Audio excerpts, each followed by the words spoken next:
derechos que poseen los seres humanos. Con esta definición no se logra puntualizar lo que en realidad son los derechos objeto de nuestro pequeño estudio.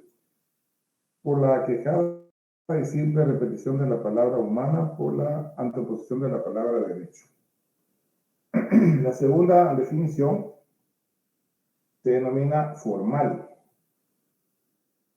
En cuanto a la definición formal de los derechos humanos, quizá un poco más específica que la anterior, pero sin caer en los elementos sustanciales. Se puede indicar que son aquellas que se fundamentan en una operación plegada a la formalidad de los derechos del hombre, como por ejemplo el conjunto de normas jurídicas que tienden a proteger los derechos o facultades del ser humano.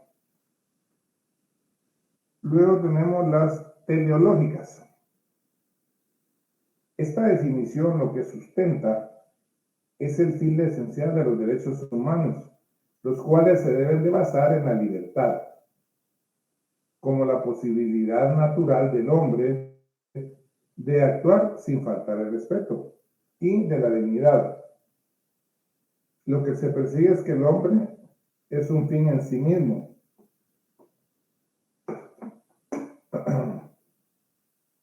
Logrando a través de la libertad y la dignidad como los valores supremos e inseparables de todo ser humano. Finalmente tenemos las llamadas descriptivas. Es cuando a una definición descriptiva a la que nos ocuparemos para poder indicar los elementos sustanciales de los derechos humanos, fundada en la corriente teleológica y acompañada de los elementos que se pretende hacer notar.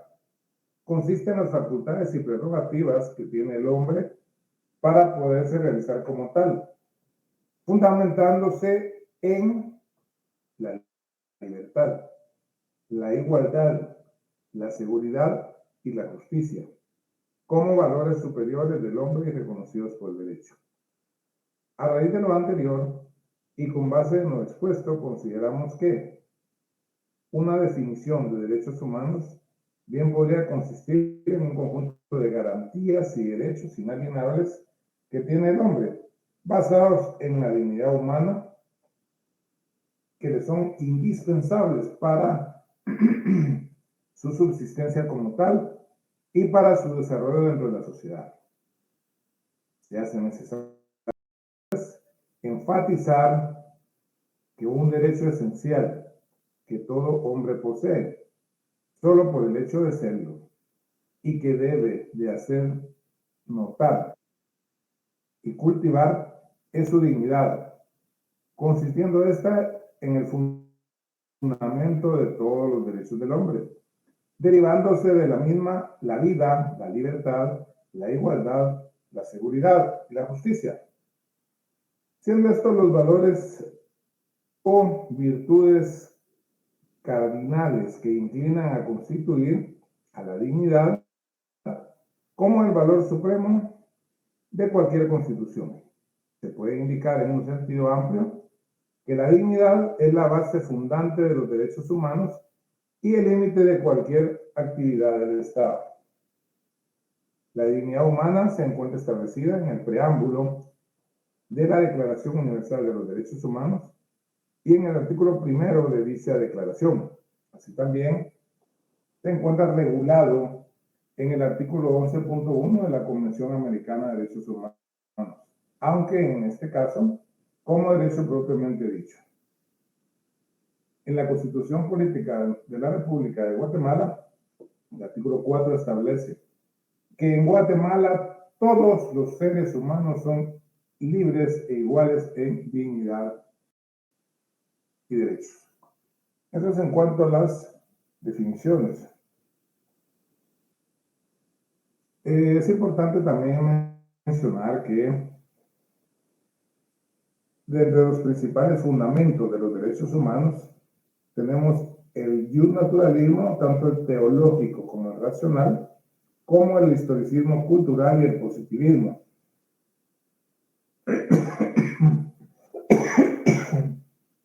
El naturalismo. Este se basa en el estoicismo greco-romano y se divide en dos enfoques. El primero de ellos, denominado naturalismo teológico. Esta postura se basa en la divinidad, indicando que el hombre posee derechos innatamente naturales debido a la voluntad de Dios. Se dice que el hombre es el fruto de la voluntad divina. Como consecuencia debe de ser respetado. El hombre, por voluntad de Dios, es diferente a todas las demás especies que existen en la naturaleza. Esa diferencia se destaca por la dignidad humana. Esta concepción ha sido utilizada por la Iglesia Católica en varias encíclicas. Y por otro lado tenemos el naturalismo racional. Manifiesta que los derechos humanos son fruto directo de la naturaleza y que el hombre se diferencia del resto de animales debido a la voluntad y a la razón que posee. La tesis del naturalismo se ha manifestado y ha influido en diversas declaraciones de derechos humanos que iremos viendo en el desarrollo del curso, tales como la Declaración de Derechos del Buen Pueblo de Virginia de 1776, la Declaración de Independencia de los Estados Unidos de América de 1787,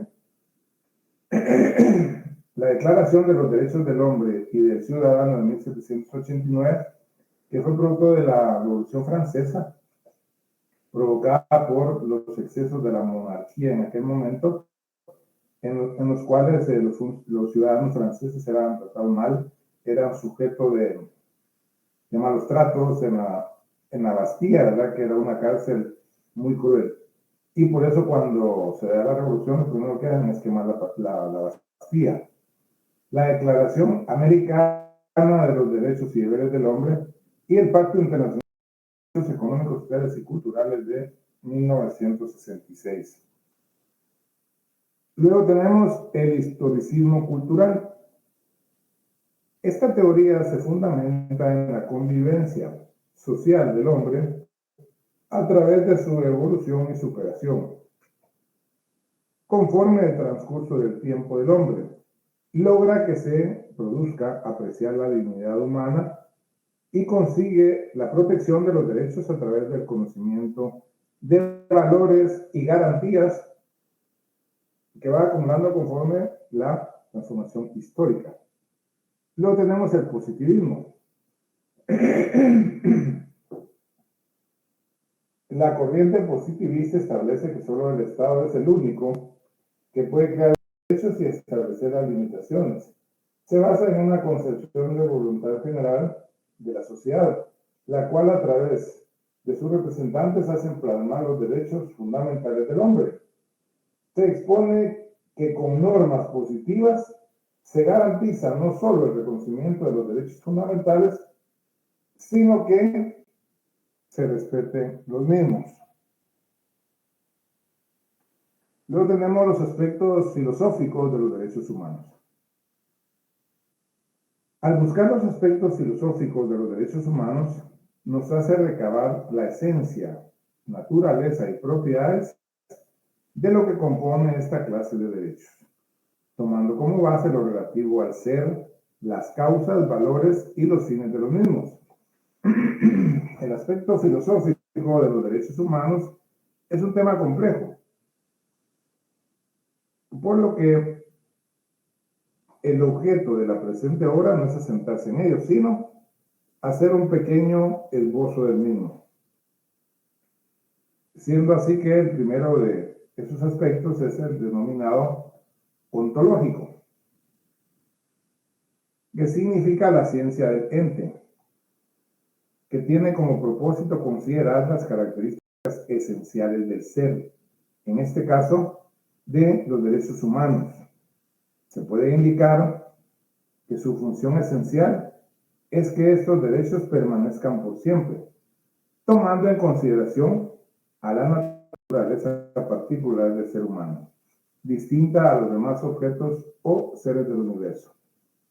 Es decir, que lo que pretende este ontológico es que los derechos humanos permanezcan por siempre, no, no puedan ser derogados ni nada por ningún gobierno, por ninguna situación, aun y cuando se den revoluciones y todo se mantengan, ¿verdad? Luego tenemos la etiología. Lo que se busca con la etiología es determinar la causa básica de la existencia de los derechos humanos y para ello determina que la fundamental causa de la existencia de esta clase de derechos es la dignidad humana, con el objeto que el hombre pueda desarrollarse y obtener los fines deseados en cualquier tipo de sociedad. Con la dignidad humana se desprenden todos los demás derechos y hace valer el derecho a ser un ser humano. La dignidad humana, pues, supone el valor básico y esencial de los derechos. Luego tenemos la axiología. Se fundamenta en el valor que pretende alcanzar los derechos humanos, entendiéndose que la justicia es lo esencial para un verdadero respeto a los derechos humanos. Al garantizarse un respeto a la dignidad de la persona a través de un sistema justo de derechos, se estaría logrando alcanzar no solo las garantías innatas del ser humano, sino que su protección por los límites que ostenta el poder público. Y luego tenemos el teleológico. El fin de los derechos humanos es que sean respetados. Sin un respeto a los derechos fundamentales, se evidenciaría una carencia esencial de los mismos. Al contemplarse una cantidad de derechos humanos, se hace necesario a su vez su respeto y protección. Luego tenemos los aspectos sociológicos de los derechos humanos. Junto a una reflexión filosófica se hace necesario hacer notar una pequeña consideración sociológica para tomar en cuenta la realidad de los derechos humanos. No basta indicar los aspectos filosóficos de los derechos humanos, sino que se hace necesario hacer un análisis de los aspectos que aprecian su realidad. El aspecto sociológico es muy importante, debido a que se puede establecer la situación real de los derechos humanos de algún determinado lugar. En nuestro país, por ejemplo, cuando existe una enorme cantidad de muertes o asesinatos diariamente, se puede constatar la falta de respeto a esta clase de derechos. Eso se logra a través de una perspectiva que tiende a la recaudación de datos y el análisis respectivo. Con esta clase de aspectos no solo se logra detectar la situación actual o real de los derechos humanos, sino que se puede medir la eficacia del derecho en una sociedad. Luego tenemos las fuentes de los derechos humanos.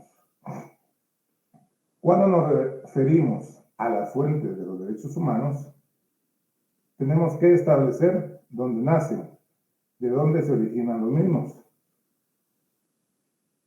Y en ese sentido, es importante mencionar que hay fuentes internacionales de derechos humanos y fuentes nacionales. Las principales fuentes internacionales de los derechos humanos se encuentran en las declaraciones, convenciones y protocolos de ámbito internacional. Las declaraciones expresan un catálogo que contiene una serie de derechos del hombre, con el objeto de hacer valer la superioridad de estos valores jurídicos en cualquier legislación interna o internacional.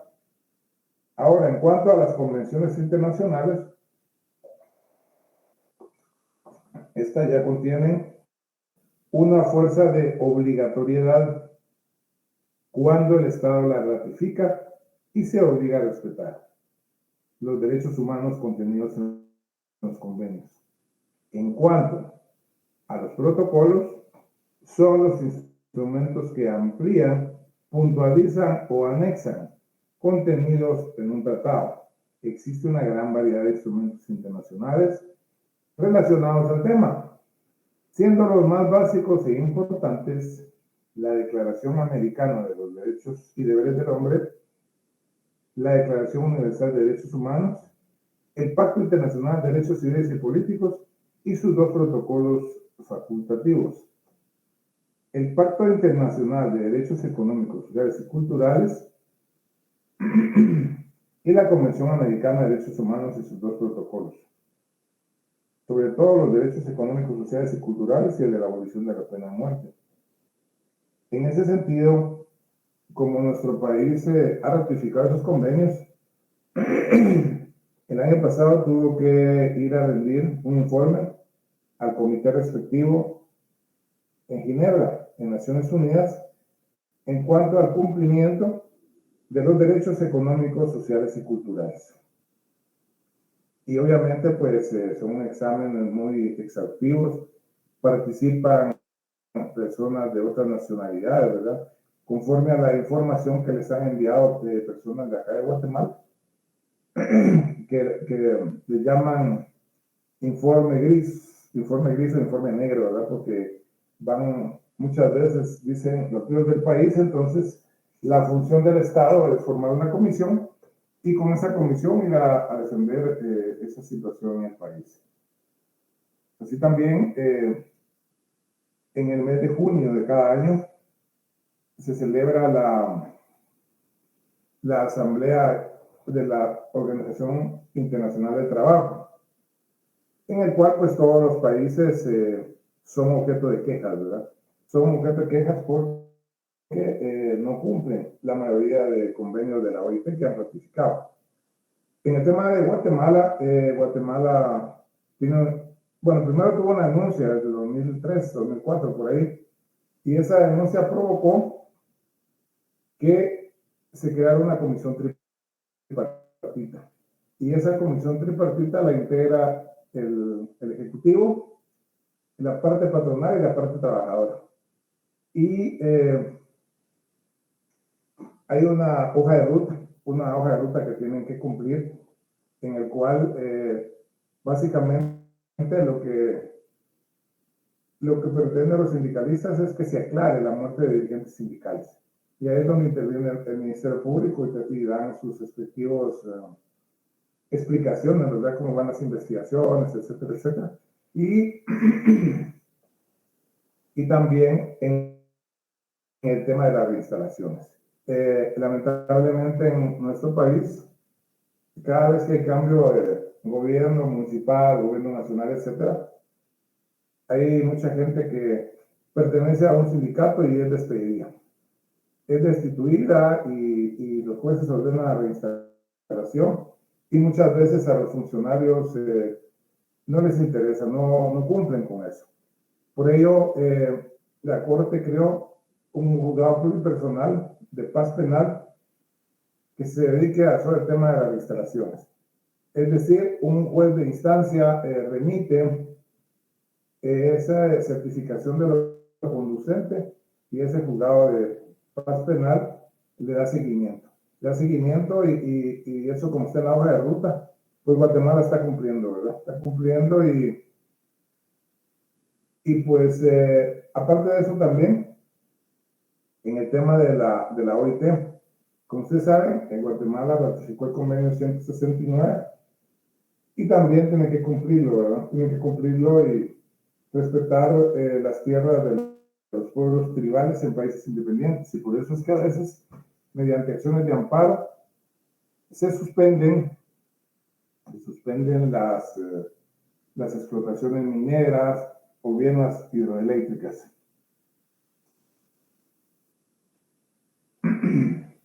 Y dentro de las fuentes nacionales tenemos la Constitución Política de la República, que esta es la fuente esencial del Estado contemporáneo, donde se establecen los valores y principios básicos de la comunidad política y se garantiza la dignidad del ser humano, contemplando las libertades y garantías de los individuos.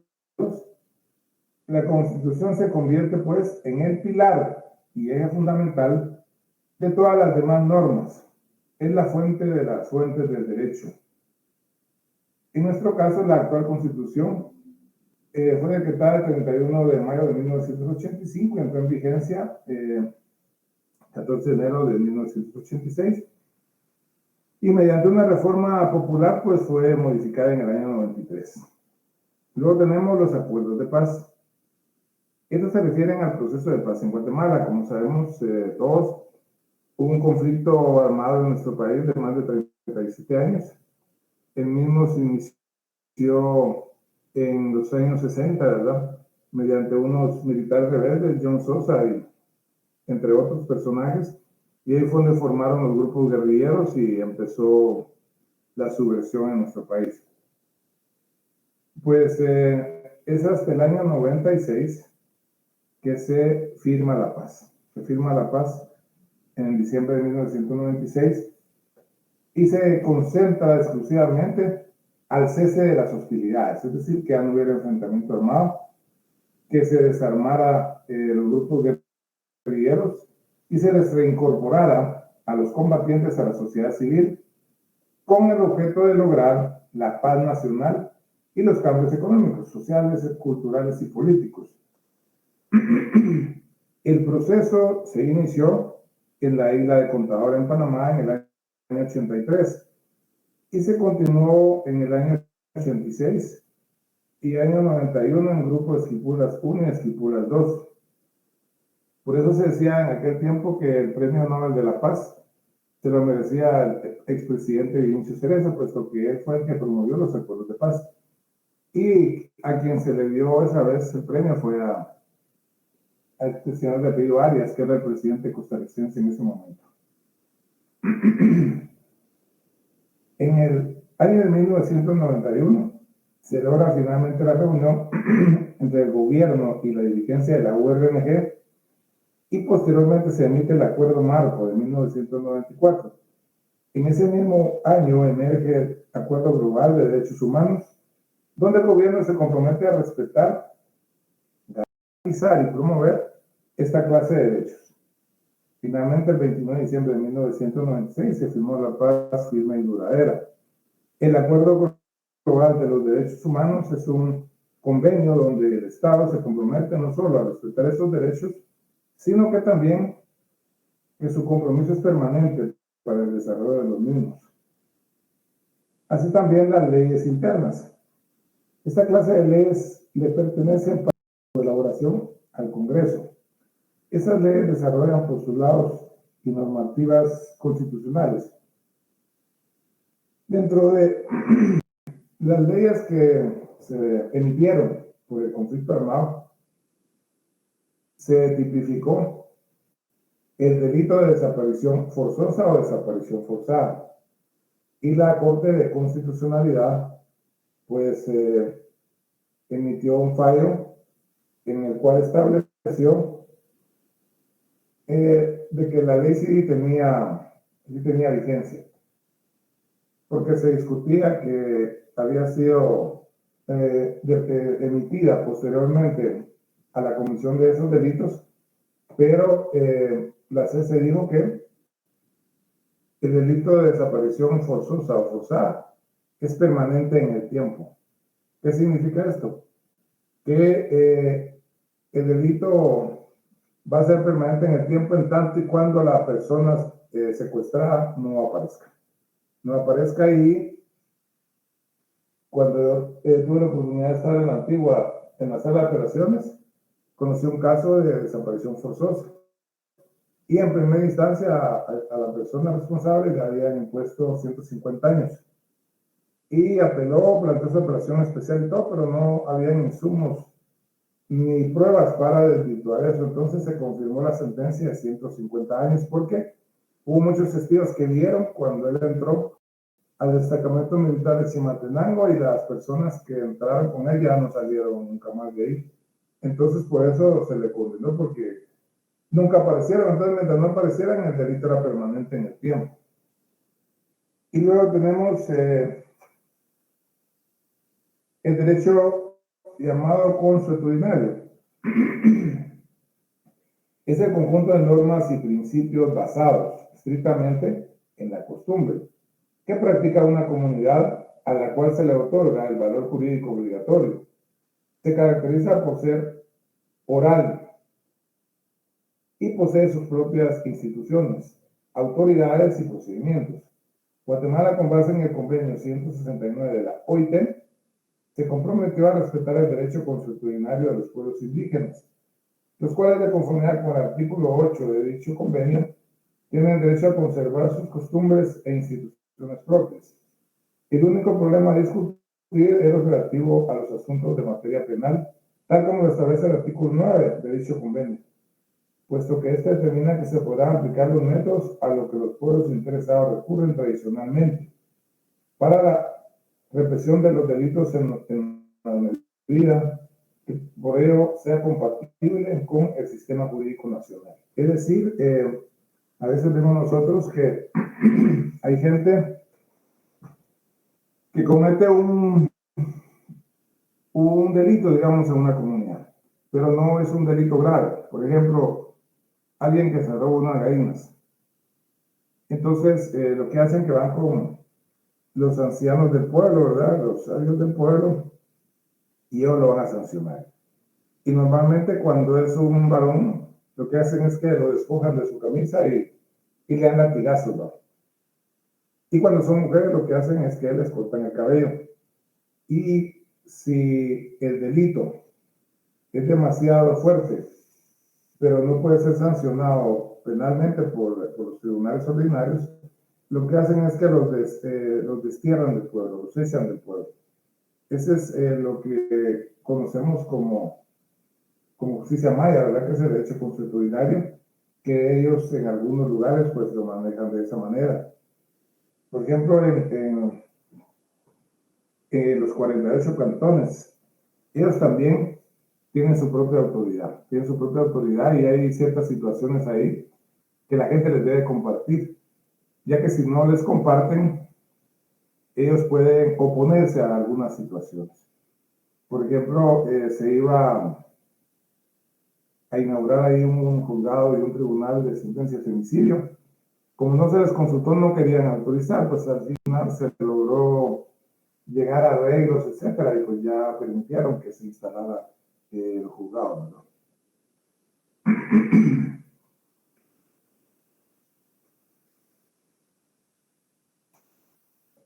Muy bien, si tienen alguna duda, algún interrogante, lo pueden hacer en este momento.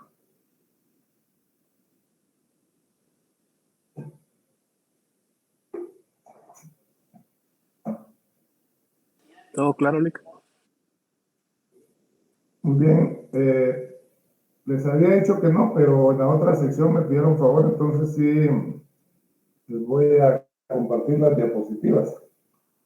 Entonces, que el transcurso de la semana les traslado la de la Gracias. del día de hoy.